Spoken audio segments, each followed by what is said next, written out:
بسم الله الرحمن الرحيم. الحمد لله رب العالمين،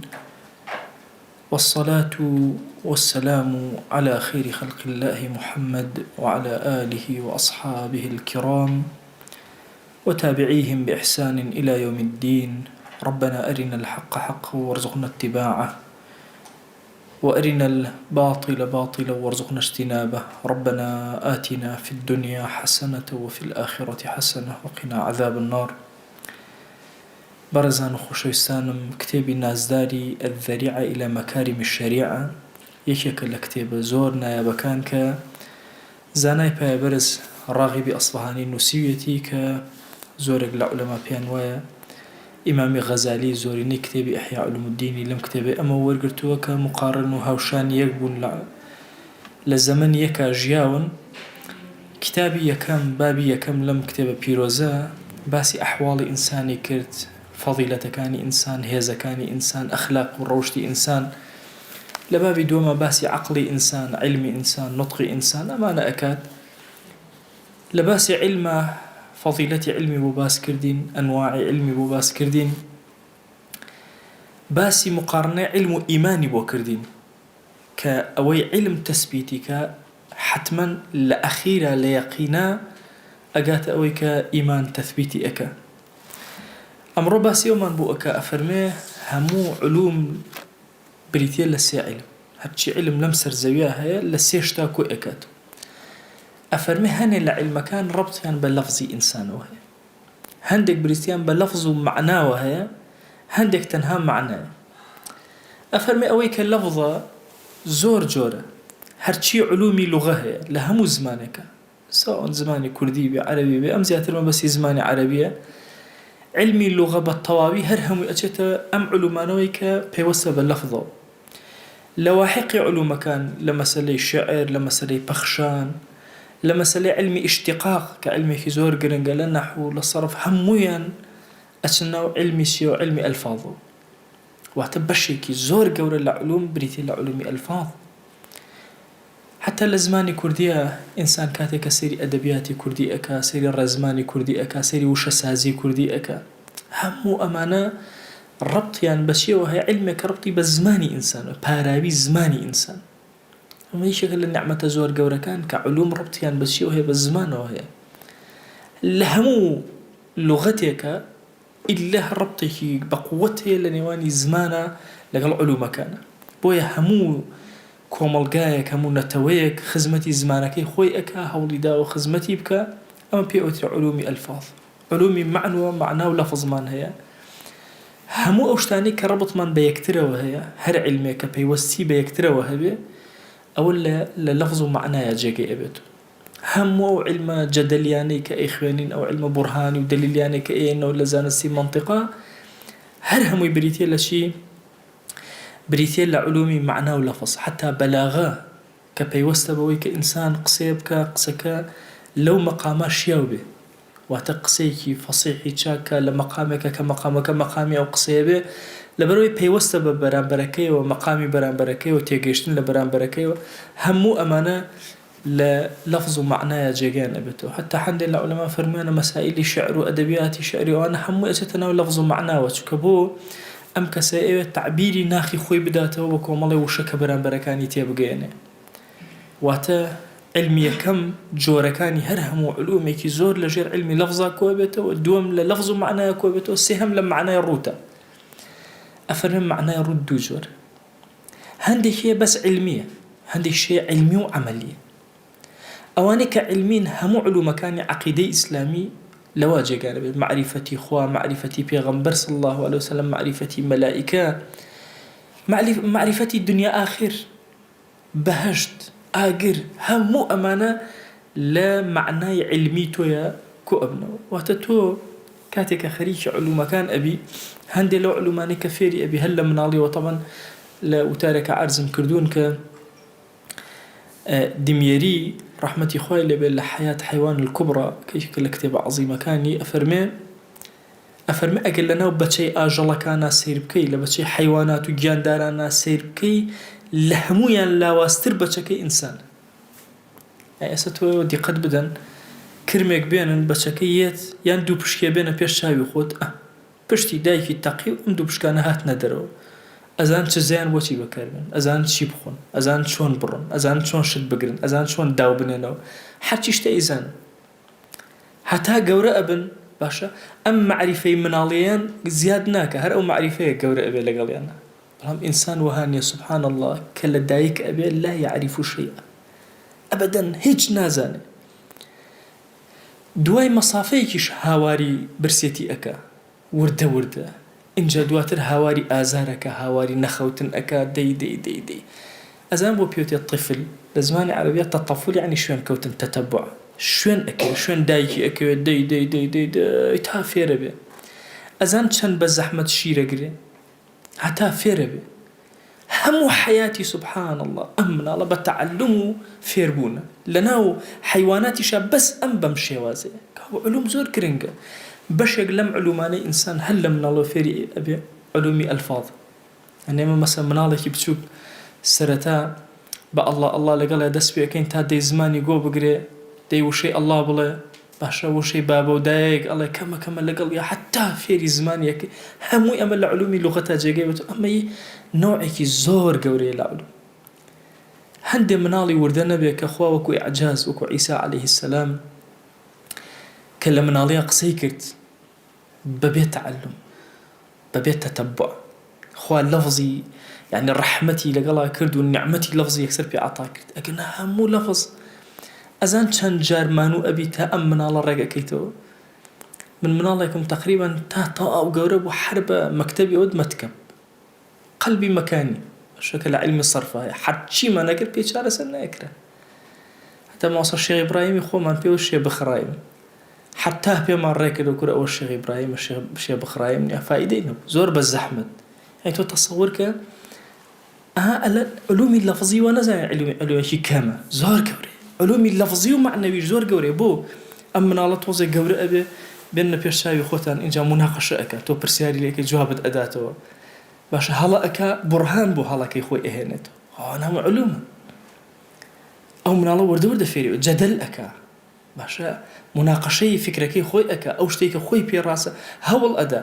تۆ بیرکەنەوە مناڵێک بێنە تۆ مۆبایلی لێ قەدەغەکە کە ئالوودەی مۆبایل بوو بێ ئەزان چەند دلیل ئەهێنێتەوە بۆ ئەوەی قەناعەت بە تۆ کە مۆبایلەکەی بدەیتەوە دەمێ بە گریان دەمێ بە شت شکاندن ئەمە هەمووی بورهان هێنانەوە ئەزانێ بەمە باوکی ئیزعاجە بێ باشە مۆبایلەکەی ئەداتەوە بەمانە زانی هەر چارەسەری نییە ئەزانێ ئەگەر هەنێ ئیشکا لەوە چێ باوکی لێ ڕازی ئەچێ نوێژەکە ئەچێ تۆزە قورئانە خوێنێ ئەزانێ باوکی بەمانە ڕازیە بێ بە گوێی دایکی ئەکا دووسێ جاڵە باوکە بەخوا بە گوێم کرد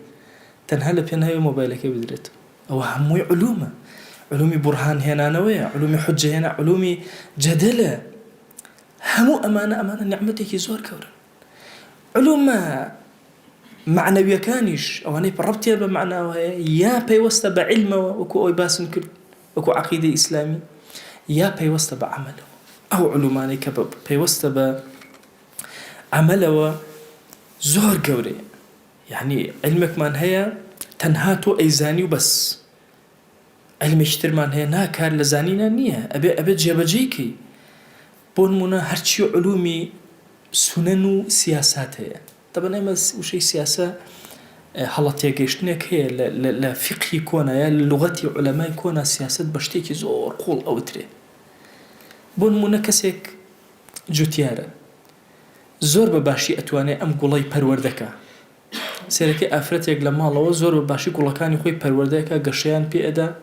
باش ئەوە عیلمی سیاسەتی بەخێوکردنی ئەو گوڵە ئەزان ئافرەتێکی تریش ئەڵێ وەڵڵاهی هەر گوڵ ئەنێژمە وشکە بێ عیلمی سیاسەتی بەخێوکردنی ئەو گوڵە نازان ئاژەڵ بەخێوکردن کەسی وە هەیەڵەن دەستی زۆر بەخێرە ئاژەڵەکان بەخێوەکە ماشاءالله بەرەکەتی خوا چۆن بەسەریانە دائەبارێ ئەوە عیلمی سیاسەتی بەخێوکردنی ئاژەڵە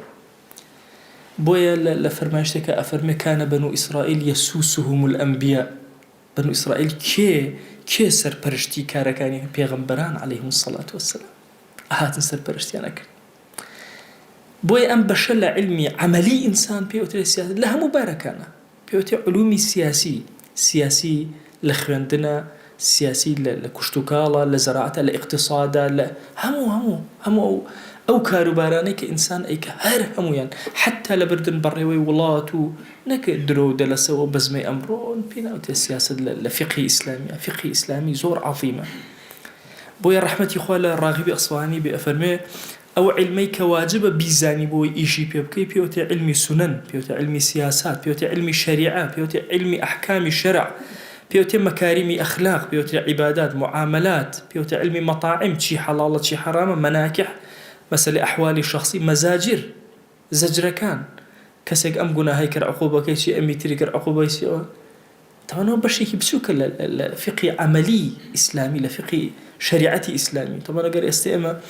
بە گەنجێک بڵێ کاکە حکمی ئیسلامی چۆن ئەهێنیتەوە یعنی پرسیاری لێ بکەی ئەڵێ چی لە بەرامبەرە ئەڵێ چۆن ئەڵێ حکمی ئیسلامیان ماوسکە دزی بکە دەستی ئەبڕم ئەزان دەست بڕین بەشێکی بچووکە لە مەزاجر زەجرە خوا زەجرێکی دانەوە لەسەر زێوە کەس دزی نەکە ئەو فقهە گەورە بچووک بۆ تۆ لە شتێکی بچووکە وەڵا کەسێکی کوژ بیکوژێرەوە خۆ بەشی مەزاجرە هەمووی ئەی بەشی مەناکە ئەی بەشی مەطاعم ئەی بەشی عیبادە ئەی بەشی معاملات حکمی خوا لە معاملەیەکی ناو بازارەوە دەست پێ ئەکا لە عەبدایەتێکی خۆتەوە دەست پێ ئەکا لە پەیوەندی خۆتەوە لەگەڵ خوایە اینجا لەگەڵ مرۆڤەکانە دەست پێ ئەکا اینجا دواتر یەتە بابەتەکانی مەزاجر حتا لە فقهی ئیسلامی ئەگەر دیقەتان دابێ مەزاجر و ئەمان لە ئەخیری فقهی ئیسلامیەوە باسەکرێت بۆ چونکە ئەگەر ئەمانەی تر عیبادەت دانەمەزرابێ معاملات دانەمەزرابێت لەکوێ ئەپەڕیتە سەر ئەمەی ئەخیر تۆ کەسەکە عەبدایەتی تەواو نییە تاعەتی تەواو نییە باش اینجا تۆ هیچی بۆ دەستەبەر نەکردووە لە ئیمامی عومەر لە زمانی خۆیە لەبەر هەندێک هۆکاری اقتصادی سەرەکەی دەستبڕینی ڕاگرت بەمەرجەوە ئەحکامێکی شەرعی مەزاجرە بۆ چونکە تۆ زەمینەت بۆ ئەم حکومە ساز نەکردو کاتی عقوبە خوا جەل جەلالوهو دایانەیە کە ئینسان کات و وەقت و زەمەنی ئەو عقوبەی چەسپاندە بێ بۆیە پێغەمبەری خوا صلی الله عليه وآله وسلم ئامۆژگاری هاوڵان نەکا کە ئەچن بۆ جیهاد ئەفەرمێ ئاگاتان لێیان بێ کاتێک کە ئەڕۆن ژن نەکوژن مناڵ نەکوژن پیر نەکوژن جوتیار نەکوژن یەک ڕیزیان پێ ئەڵێ سەناعەتکار نەکوژن بۆچی تۆ ئەمانەت بۆ زەمینە سازی سەرزەوی پێویستە ئەبێ ئەمانە بمێننەوە لە سەرزەویە ئەی کێ ئەکوژرێ تەنها ئەو کەسەی زەمینەی جەنگی سازداوە جەنگاوەریە جەنگی لەگەڵا ئەکاتۆ لە بەرامبەرە جەنگی لەگەڵا ئەکەیتەوە تاوەکو ئەکوژر بۆی ئەمانەی تریان هەر هەمویان با کافریش بن با بێدین بن ئازادی تەواویان ئەدرێت بۆ چونکە تۆ زەمینە ئەڕەخسێنی بۆی ئەم کەسە هیدایەت وەرگرێ بەڵام ئەوەی کە قبوڵی زەمینە ناکات و جەنگ ئەکا ئەو ئەکوژرێتەوە لە بەرامبەر بۆی ئەفەرمێ ئەمانە هەر هەمویان پێیان ئەوترێ علمی با بڵێن بەشێکە لە علمی معنەوی معنا و بەشێکە لە عەمەل کەوا بوو عەمەل ئەو شتەیە کە واجبە فێری بووی جێبەجێکی ئیتر ئەمە زۆرە حتا علمی ئەبدان من هەیە صحەت و لەش ساغی ئینسان فەرموو علمی ئەبدان وەرە سیرکە ئایا لە علمی ئەبدانە چی پێش چی ئەکەوێ چی بەهێزترە لەوی تر باشە ئەمە هەموو تەجاریبە تۆ علمی ئەبدان و علمی بەدەن کە صحەتی ئینسانە دراسی ئەەکەی ئەی خوێنی لە خزمەتیا ئەبی باشە علمێکە فێری ئەبی بۆچی بۆی عەمەلی پێ بکرێ و ئیشی پێ بکرێ ڕێگاکانی بەدەستهێنانی علم لە لای ڕاغبی ئەسفەهانی ئەفەرمێت چوار ڕێگا هەیە کە ئینسان فێری علم یەکەمیان هەندێک علمە کە بەدیهەتی عەقڵ خۆی ئەیزانێ مناڵێکی بچووک خۆی ئەزانێ کە ئاگر سووتێنەرە هیچ پێویستی بەوە نییە ئەزانێ کە ڕۆژ ڕووناکە شەویش تاریک بەبێ ئەمەی دەلیلی بۆ بێنیتەوە بەبێ بە فطرەتی خۆی ئەمە ئەزانێ ئەوە علمێکە هیچ پێویستی بە نەظەر و بیرکردنەوە نییە علمێکی تر دوای ئەوە هەیە کە پێویستی بە نەظەر و تەئەمولات و بکو علمی بیرکاری هەموو مناڵێک دوای فترەیەک بە بیرکردنەوەی خۆی فێرە بێ یەک و یەک ئەکاتە دوو ئەگەر نەزانێ ئەکاتە دوو ناتوانێ بڵێ دوو بەشی ئەکا لە مێشی خۆی لێکی ئەداتەوە بە پەنجەکانی حسابی ئەکا فێرە بێ باش بە نەظەر و تێگەیشتن فێرە بێ ئەو بەشی دووەمە بەشی سێهەم بە هەواڵی خەڵک فێرە بێ عادیە بە هەواڵی خەڵک ئینسان ئێمە وا تەسەوور نەکەین خەبەر گرنگ نییە خەبەر بەشێکە لە علوم تۆ کتێبی ئێسێمە کتێبی ڕاغبی ئەسفەهانی خوێنینەوە کە ئەنەما لە خزمەتی ڕاغبا دانیشتوون قسەمان بۆ ئەکا ئێمەش لە خزمەتیا بە چۆکەوە دانیشتوین گوێ لە کەلیماتەکانی ئەگرین دەی بەشێک لە خەبەری خەڵکی کە بە تۆی ئەدا ئەبێتە معلومە هەرچەنە ڕاغب ئەفەرمێ ئەمەی کە خەبەری خەڵکە ئەمە قراءەتی کوتوبی خەڵکە ئەفەرمێ ئەمە لە ڕووی علمیەوە بە علم حساب ناکرێ هەتا وەکو هەڵسەنگاندن نەکەی بە نەزەری خۆت بە عەقڵی خۆت في عقلی خۆت بخیتە کار ئایا ئەم شتە صحیحە یا صحیح نییە ئەفەرمێ بەشی چوارەم لە علوم بریتێ لە علمی وحی بریتێ لە علمی ئیلهام خوا جل جلاله علمی ئیلهامت ئەداتێ وحی بە پێغەمبەران عەلەیهیمو الصەلاة وەسەلام ئەدا فرموي عمر ملهم هذه الأمة ملهمي أمتي بيغمبر صلى الله عليه وسلم كأنما إلهامي بو أكره كلماتي لبشتو بيوتريكي عمر كابو أكره هندي علوم هي مواهبي بي خواهي قورا وهبي كرد بي بو إنسان بخشي بيتي بإنسان بو عالم قورا كان هني لكتابة كان يعني بناوي زور قورا بو نمونا مثلا فتح الباري بو شينا إلينا فتح باري كأنما خوا بو يفتح كرد أم خواني هجنية إلهامك خوايا بو أكتابة بو ما صار كي مدرس كتابي شي بناي مواهب الرحمن لتفسير القرآن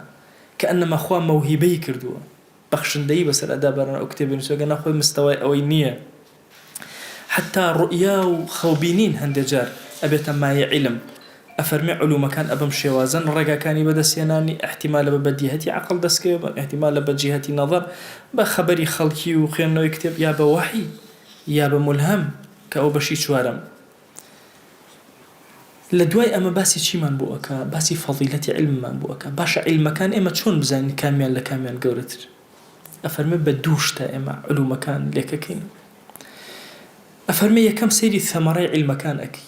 سودي علمك شيء فائدة أو علمك شيء بوا أزاني أو علمك شنة قورية شنة فضيلتي هي وشنة قورية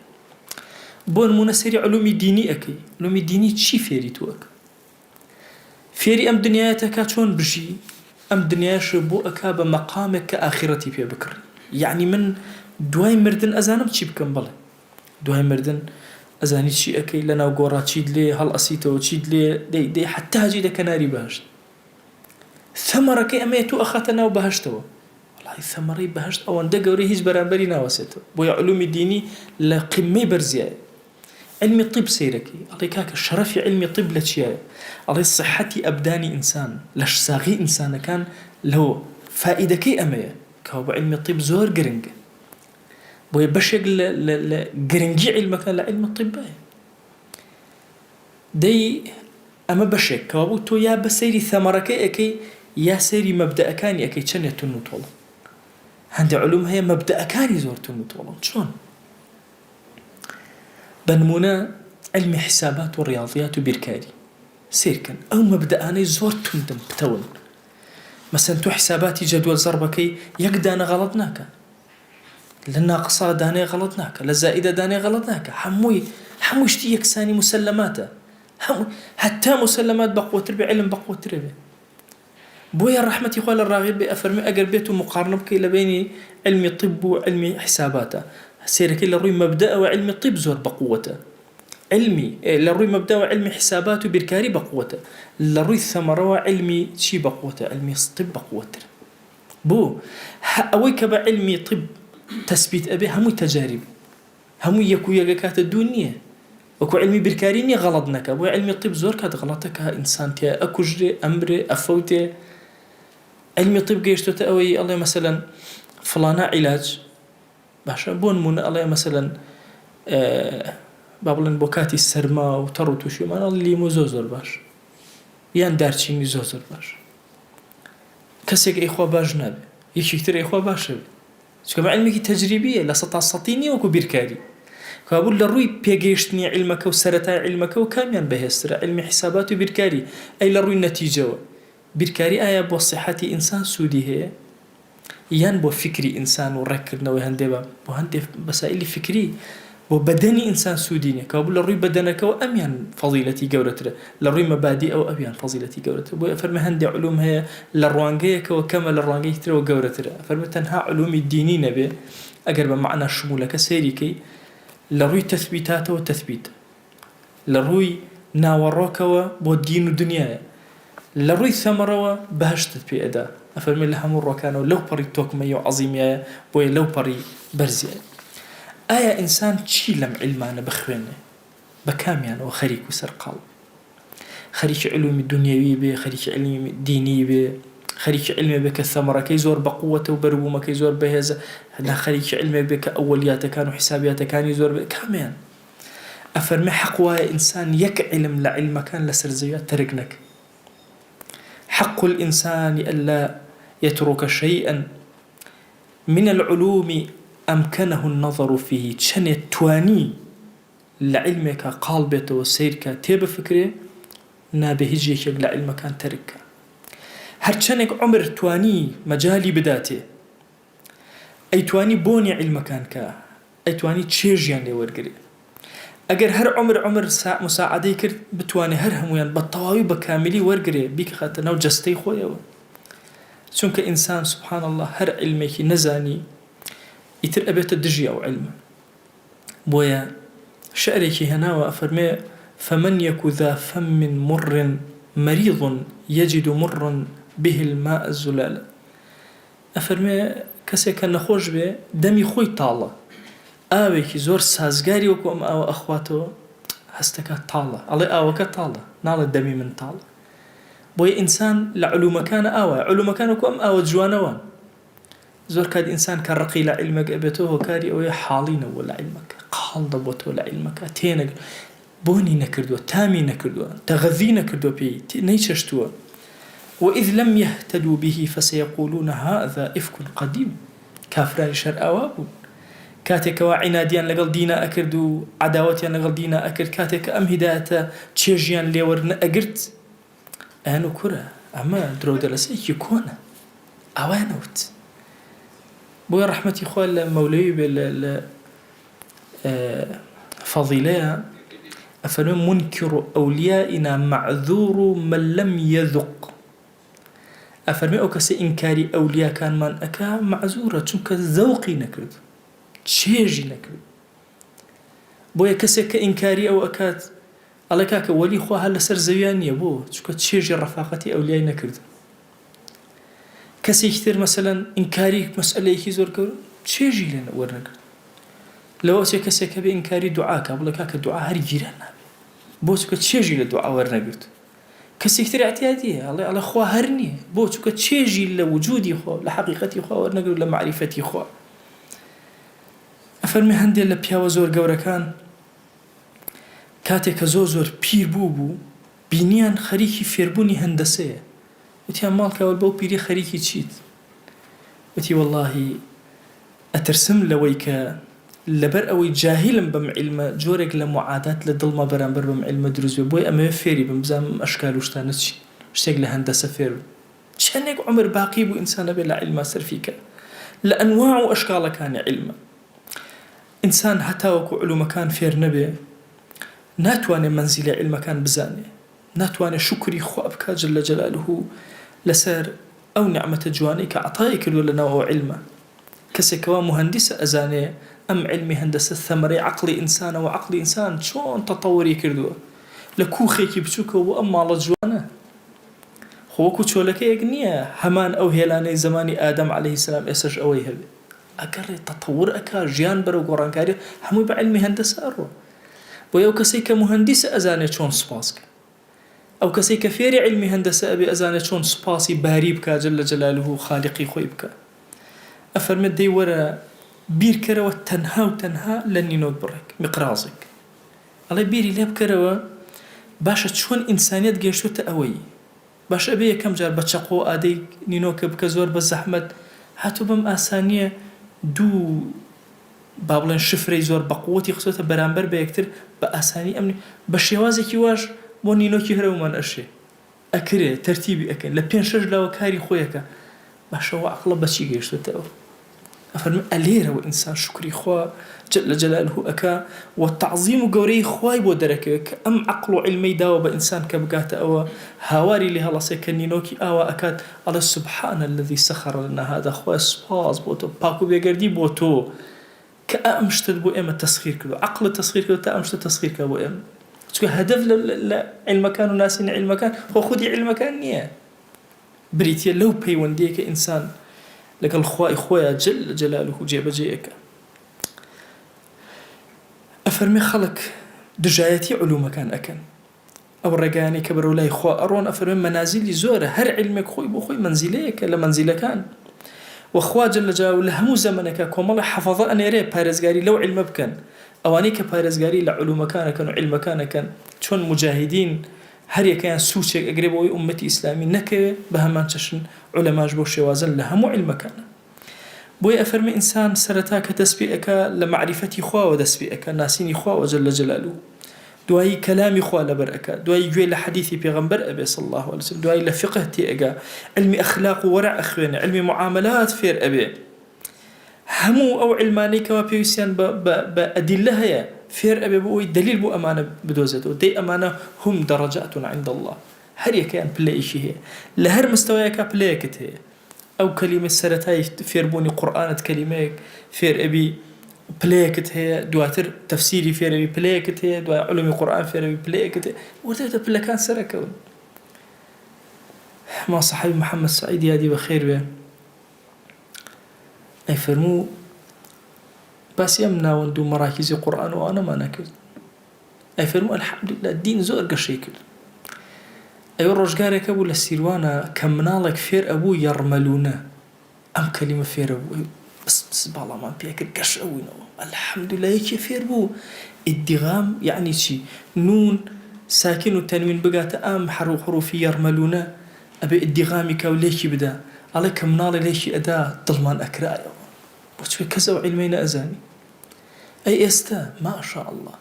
أنواع وأشكال لعلومي قراءات ألفاظ شوازي دربريني حرف تجويد زورجوان وإجازة للتجويد وإجازة لقراءة قرآن وعلومك جيش تكوي هم درجات عند الله أما درجيك بليلة وبرسلة وبرسلة وفوق ذي كل علم عليم بوي أفرمي يرفع الله الذين آمنوا منكم أواني إما دار حمد برزبنو بلام والذين أوتوا العلم درجات خاون علمك كان بأنداز علمك يا أخوان درجات يعني لفرمايشتك في غمري خاص الله عليه وآله وسلم باسي معاذ كري جبل أكا طبعا معاذ كري جبل أفرمي أعلمكم بالحلال والحرام معاذ كي الحلال وحرام زوزو شازة أفرمي معاذ لفرمايشتك أفرمي باسي معاذك أفرمي كان بين يدي العلماء يوم القيامة أمام ربه برتوة كسيكي زور آزا بردك هالبدا چنك بردك أروى دمتر صدمتر صوبا جامتر چنك أفرمي معاذ كري جبل للروج قيامة لبردم علماء أوستي أو اندل بيشهم يعني ولا حضوري خواه علماء جلدوا ودس بيك بوسك علمي حلال وحرام فقه تيجيشني لدين زور قوري أو اندل بيشهم يعني بوي أما هو بلا بندية لو أشي كسيش تربيت بلا كي لزور بيشوي لصفية كم يا علماء أوسيد هي كلا دوا ما يكلا دها ما يكلا هزار ما يكلا أخير علماء أوسيد شو أمتي إسلامي هيك كسيكيني بيع علم به لأنه أمتي بيغمبر صلى الله عليه وسلم هركسة بشكيك علمي دراوته ولو تنهاوت نشاته ما نقبت إلا بشكيك دا علمي دراوته بوي أفرمي أما هموي مقداره هموي بأندازي فيربوني علمك بأندازي ويبارزقاري لم علمك كردو محافظي لم علمك كردو أو أندل بيشوية أو أند ثوابي قورية أو أند أجري قورية بلا ما أبدأ هوشيار بكور أم علمانا همو علمك لم علمانا شرك لذاتي خواتي بو هل بكاريتي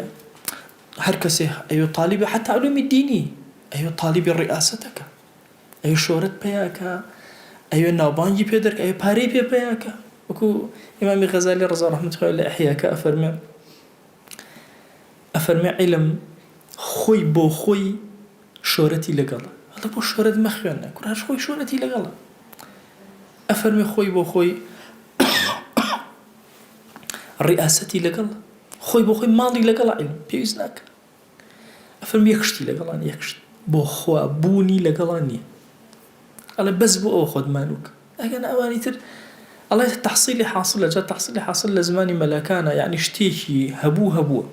يعني بو تاو كوتاي بهاتو بون منكسك منهم عبد الدائم الله مكاك أمينهم عبد الدائم أخذنا عبد الدائم تاو بو التوي أو بكي غلطة لروي عقلي وابي مبو استنجي سبحان الله مسائل علوم كان هرهم يعني ئەم جۆرەیە ئینسان هەندێک جار پەلامار ئەدا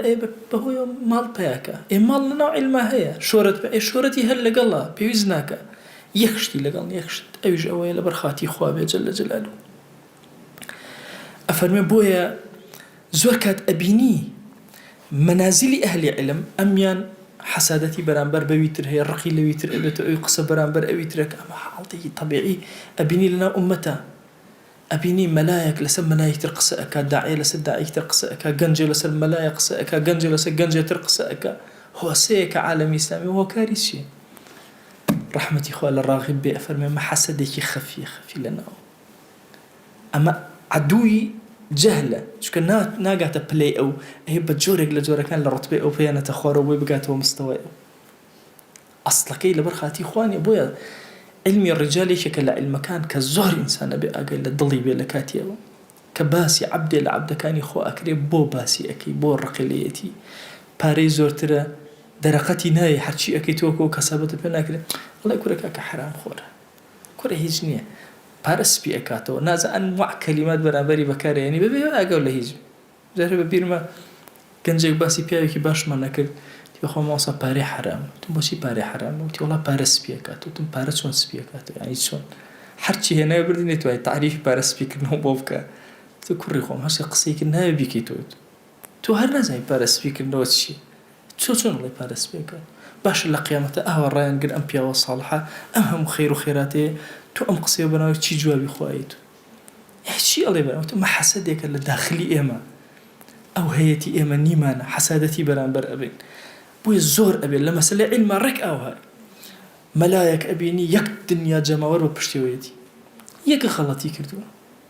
کورە مەلا فڵان کورەوە غەڵەتی کردو با بە هەر خەڵک نابێ شوێنێک ئەو گومڕایە یەکی ئەڵێەوە دەجالە یەکی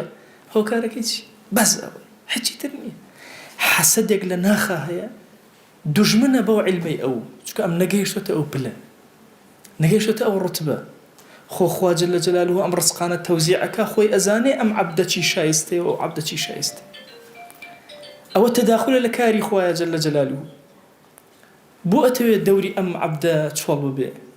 بۆ ناتەوێت زیاتر بێ بە دەوریەوە ئەوە کارێکی ئومەتی ئیسلامی ئەکە کە لەسەر شانی تۆی نایەڵ بۆیە ڕەحمەتی خوا لە غەزالی بێکە ئەفەرمێ بالضبط ئەم حاڵە وەکو چی وایە ئەڵێ تۆ باوکت مردبێ بەسەر کۆڵتەوە خاکە نازێکە پێ نییە قەبرێ پێ لێ نادرێ نازانی چی بکەی لە باوکت موسڵمانەیە خاکە نازی پێیە هەموو شتێکی پێیە ئەڵێ کاکە وەرە قەبر لێ ئەدەم بۆ باوکت تێکە بڵێ وەڵا نابێ هەر خۆم باوکی خۆم هەر بە کۆڵی خۆمەوە بێ ئەڵێ ئەوایە ئەوە ئومەتی ئیسلامی هەمومان پێکەوە ئەمانەوێ پەیامێکمان هەیە بیگەێنین ئاخر پەیامەکە بە کۆڵی خۆمەوە ناگا با خۆشەویست بێ لام با باوکێکی زۆر خۆشەویست بێ پەیامەکە بە من بە تەنها ناگە بەس ئەو خاکە نازێکی پێیە نعمەتێکی زیاتری پێ ئەتوانێ بیگەێنێ دەبا ئەو بیگەێنێ بۆیە ئێمە زۆر زەڕورین بەوەی کە تۆکمە لەگەڵ یەک هەمامەڵەکەی ئەگەر ئینسان لەم حەقیقەتە تێبگە وەڵاهی دوژمن نابین بە یەکتر ئەها کاتێکەوە زاڵ نابین بەسەرێکە وقال الذين كفروا لا تسمعوا لهذا القرآن والغوا فيه گوێ لێ مەگرن بیکەنە غەوغا بۆ چونکە دەرەقەتی قورئان هاتن الذين يستحبون الحياة الدنيا على الآخرة خو أهوى وصفيان أكا بوچوك أهل آخرة نبون أهل تيجيشتن نبون أفرمي هندك هي الرقي خلقي أبريت لمسألة مكاسب الدنيوي ترمذي أفرمي الراغب نقلي كر مكاسب الدنيوي خلق أبري عقوبة زور قرص قاطعي طريق عقوبة شيء قاطعي طريق باشا ده سقاطي شيء أبري كم جاري دوم ده سقاطي دومي أبري من خلاف باشا أوانيك أوانش طبعا أنواع يعني هجونا لفقه سام بدرجي باسكرا أما بو راقي كسابتي خلقي قد وخلقي ترساندو أفرمي أيوا ويلا بحالي كسيك راقي هداية لخلق أقري راقي هداية لخلق أقري قطاع الطريق من هي قطاع الطريقة من هي أو قطاع الطريقة أخوة عقوبي وداناو كأفر بي أوانا محاربي خوبي غنبر أكن صلى الله عليه وآله وسلم كمعيشتي خلقيتك أدن أي باش أقر كسي فما الظن بما يستحق من العقوبة من يقطع الطريق على المسافرين إلى الله أو أنا كبر لا إخوة أرون كسي الرجال اللي بقري أبي عقوبة أو كسي تشيبي وتشني بۆیە عیسا عەلەیهی سەلام ڕیوایەت کراوە لێوەی فەرمووی هۆ عولەمای سوء، هۆ زانە خراپەکان،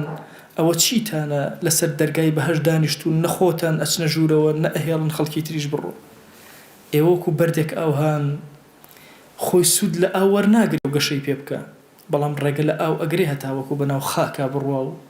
شوێنێکی تر و جایەکی تر سوودی لێ وەربگرێ. ئەفەرمێ ئەمەی کە عەرزتان ئەکەم وەکو داری ژاڵە وایە. داری ژاڵە لە طبی کۆنا وتراوە ئەو کەسەی کە لێ ئەخوا ژەهرێکی تیا ئێکوژێ. ئەفەرمێ گەڵای زۆر جوان، سەوزی زۆر جوان ئەبریکێتەوە، گوڵی زۆر جوان جوانیش ئەکات، بەڵام کاتێک ئەچی شتێکی زۆر ژەهراوی و شتێکی زۆر تاڵە خۆی. ئەفەرمێ بالضبط ئەم کەسە ئەو هەیە جەماڵ جوان بەڵام ڕێگرە لە حەقیقەت. بۆیە هەر یەکێک لە ئێمە ئەبێت دژ نەبین بەرامبەر بە عولومەکان. هەر علمێکی نوێیەتە سەر زەوی ئەبێ ئێمەش فێری بین، ئێمە ئومەتی پێغەمبەر صلی الله علیه وسلم. ڕاقیبێک کە ئەمە بە ئێمە ئەڵێ لە 150کانە، بۆیە ئومەت هوشیار بێ، چاو کراوە بێ، دڵ کراوە بێ، ڕۆح کراوە بێ، بزانێت چۆن مامەڵاکە. ئێمە ئێستا لە علمی چەک و تەقەمەنی دواکەوتین، لە علمی ذەڕە دواکەوتین، لە علمی کارەبا دروستکردن دواکەوتین، لە علمی سیاسەتی ئەشجار و سەرزەوی دواکەوتوین. دیقەت بدەن ئۆکرانایەک یەت چی ئەکە، یعنی گەرمی هەموو جیهان بەرهەمەهێنێ بۆ چونکە علمی زراعەتیە. ئێمە ئومەتی ئیسلامی باشترین خاک و بەپیترین خاکمانە هیچ، ئێمە مستەعمەرین، ئێمە داگیرکراین، ئێمە هەموو شتێکمان قبوڵ. ئەوە هۆکارەکەی چیە؟ فێری علوم نەبووین، دواکەوتین لە علوم. بۆیە ڕاغب ئەوێ پێمان بڵێ هەوڵ بدەن لە هەموو علمەکانە ئەوەی عومرتان توانی وەلەو پیریش بی مەوەستە، هەر لە فێربوونا بە فێربوونا بە وی عوزرێکەتە بێت لای خوا جەل جەلالوه، و دڵنیاش بە ئەم علومانە هەموویان ئەدگەیەنە خودا جەل جەلالوه. چونکە ئێمە ئیماندار علم کە پلەیەکی یەقینی هەیە، ئیمان کە پلەیەکی یەقینی هەیە، وەکو ڕاغب وتی هەردووکیان پێکەوە یەک نەتیجە بە ئێمە ئەدەن، ئەویش خواناسێکی ڕاست و دروستە. خوای گیان ئێمە ئەمڕۆ لە خزمەت ئەم پیاوە گەورە کەلیماتەکانی ئەو پیاوانی تری گەورە لە خزمەتیان نەبووین. هاوار بۆ لای تۆ بەرزەکەینەوە، دوعا بۆ لای تۆ بەرزەکەینەوە. بەخوا پەروەردگارە سەری سوژدەمان لە بەردەم هیچ شتێکان نەوی ناکەین لە حزوری تۆیان نەبێ. تۆ خۆت شاهیدی یا ئیلاهی ئەم عەبدانەی کە لێرەن ڕکوع نابین تەنها لە حزوری بارەگای تۆیان نەبێ. بەخوا ئیلاهی دەسی زەلیلی دوعا بەرز ناکەینەوە تەنها و تەنها بۆ لای تۆ نەبێ. دەیا ئیلاهی داوات لێ ئەکەین بەناوی جوانت، بە صیفەتی بەرزت، بە ئیسمی عەظەمت لەسەر جەم گوناهەکانمان ببوورە یا رب العالمین. خوایە گوناهێ بە ئاشکرا کردومانە عەفومان کە، گوناهێ بە پەنهان کردومانە عەفومان کە، گوناهێ نەمانزانی کردمان عەفومان کە، گوناهێ زانیمان و هەر بەردەوام بووین لەسەری عەفومان کە. خەجاڵەتین یا ئیلاهی لە کردەوانێکە بەرزمان کردەوە بە حیساب بۆ تۆمان ئەکرد و چاومان لە خەڵک بوو. ئیلاهی پەنا ئەگرین بە تۆ لە ڕیا، پەنا ئەگرین بە تۆ لە تەکەببر، پەنا ئەگرین بە تۆ لە ترسنۆکی، پەنا ئەگرین بە تۆ لە بەخیلی، پەنا ئەگرین بە تۆ لە حەسوودی، پەنا ئەگرین بە تۆ لە کوفر، پەنا ئەگرین بە تۆ لە نیفاق یا رب العالمین، پەنا ئەگرین بە تۆ یا ئیلاهی لە چاوی پیس، لە دڵی پیس یا ئەکرەم الئەکرەمین. خوای گیان داوای ڕەحمەت و بەزەیت لێ ئەکەین، داوای ئارامی دڵ و دەروونمانت لێ ئەکەین. بەخوا پەروەردگارە لەم زەمەنی بێنازیەمانە یا ئیلاهی دڵمان زۆر وێرانە، ئاسوودە نابێ، ئارام نابێ. خوای گیان ئۆقرە بە دڵەکانمان بدە، ئارامی بە دڵەکانمان ببەخشە، هێمنمان کەرەوە، هادئمان کەرەوە، پەیوەندیمان لەگەڵ خۆتا بەهێزکە، مەمان دەرە دەستی خۆمان یا ئەکرەم الئەکرەمین. یا ئیلاهی ئەی ئەو کەسەی قەت سپاردە لای تۆ زایە نەبووە و ئیمانی خۆمان سپاردەی تۆ کرد و عەقیدەی خۆمان سپاردەی تۆ کرد. یا ئیلاهی لە شتاغی خۆمان سپاردەی تۆ ئەکەین. یا ئیلاهی داوات لێ ئەکەین بە ڕەحمەت و بەزەی خۆت خۆمان و دایک و باوک و خزم و کەس و کارمان هەمووی سپاردەی تۆ ئەکەین یا رب العالمین. ئیلاهی داوات لێ ئەکەین بە ڕەحمەت و بەزەی خۆت لەسەر جەم گوناهی دایک و باوکمان ببووری. خوای گیان لە خێزانی هاوسەر و لە گوناهی خێزان و هاوسەر و مناڵەکانمان ببوورە. یا ئیلاهی داوات لێ ئەکەین لە گوناهی وەچەکانمان تا ڕۆژی قیامەت ببوورە. یا ئیلاهی داوات لێ ئەکەین لە گوناهی براو خوشەکانمان ببوورە، لە گوناهی خزم و کەس و کارمان ببوورە، لە گوناهی هاوڵ و خۆشەویستانمان ببوورە. يا إلهي لقناهي ما وصى كان من ببورة لقناهي قتابي كان من ببورة يا إلهي داوال ليكين هركز ما فيكي بسر معنوي أزانين يا نازانين لقناهي ببورة لبير من كردو يا لبير من نكردو لقناهيان ببورة غيبتي هركسك من كردو عفويك يا إلهي هركز غيبتي كردون عفويك ضلي هركسك من عادس كردو عفويك هركز ضلي عادس كردون عفويك يا إلهي داوال ليكين برحمته بزي خوت بكرمي خوت إلهي لأمتي بيغمبر صلى الله عليه وسلم ببورة يا إلهي داوال ليكين مردو كان من يا إلهي ليان ببورة لمردو أمتي بيغمبر صلى الله عليه وسلم ببورة تايبد أو مردو بينازاني كزني دعايان بوبكا يا إلهي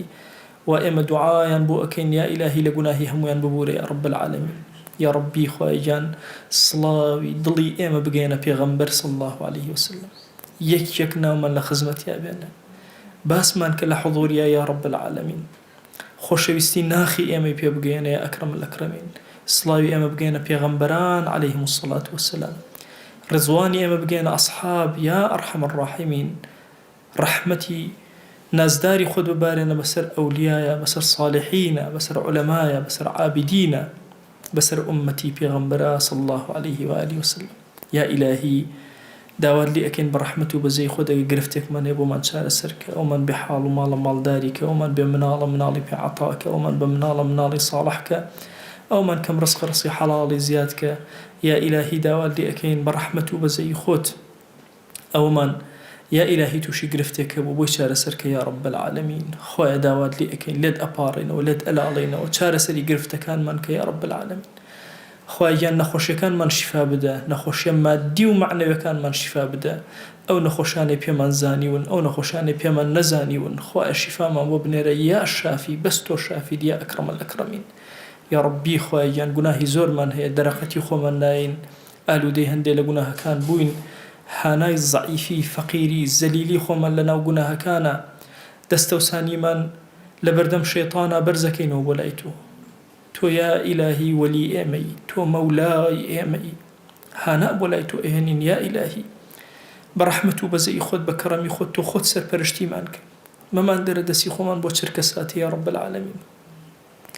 لقناها كان رزقار مانك يا رب العالمين برز مانك ولا خود يا رب العالمين پەیوەندی مان لەگەڵ خۆتا بەهێزکە یا ئەکرەم الأکرەمین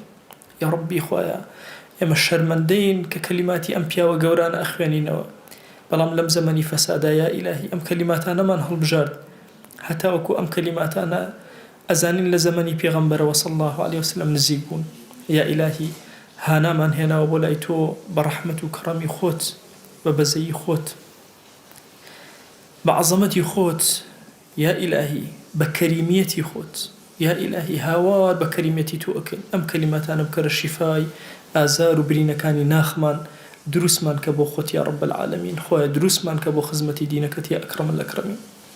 خويا شون آوا لحضوري أم درسا كوت كردينوا تو قوري خوت لحضوري بيغمبرا صلى الله عليه وسلم لبهشتا كومان كروا آمين آمين والحمد لله رب العالمين وصلى الله على سيدنا محمد وعلى آله وصحبه وسلم تسليما كثيرا أبدا إلى يوم الدين يا ربي خوي قول لقناهي من يشوي وجبوري وخالي من قبولك